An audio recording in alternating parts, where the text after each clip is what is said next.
25 Dunedin rental properties were part of a national trial of a housing warrant of fitness assessment system recently. About 125 rental properties around the country were given the once-over as part of a plan to lift housing standards. The idea has had support from the Dunedin City Council and the University of Otago, but the Otago Property Investors Association is raising concerns. President Wendy Bowman is here to tell us why. Good evening. Good evening, Rebecca. Now, you came out this week with your concerns. What are they? They're really around, landlords do have concerns because it does lift the compliance for themselves, but it's also the tenants as well. We see that if the landlords have to increase the standards en masse, that the tenants will lose out. They will end up having to pay more rent, and of course, I think the warrant of fitness came about because of child poverty and the research there. And we see that child poverty starts with adult poverty, and if adults are forced to pay more rent, then children will be suffering even more rather than the norm, which, they're trying to have child poverty even less. But if we're going in the way without a warrant of fitness, then the market forces will dictate. Do you think Dunedin's housing stock needs to be improved? It has been improved in the past.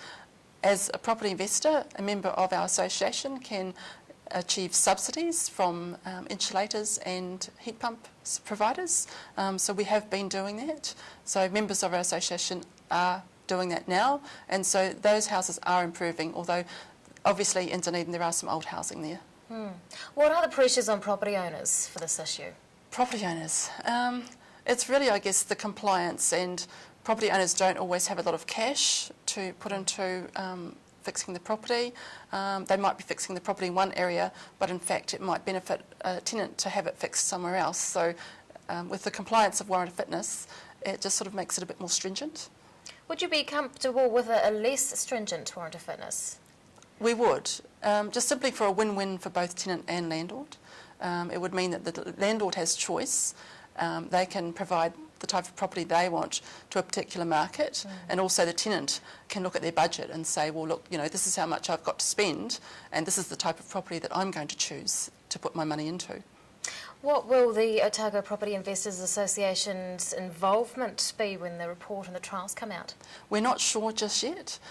We have been talking with the DCC prior to the trial, and they've been quite open with us, and we've been open with them. We have actually provided landlords details to them, and they have used them to do their assessments on the properties. So it's a win-win situation there too, and I think it's quite positive, and we can go forward, I'm sure, and learn a lot from those assessments going forward.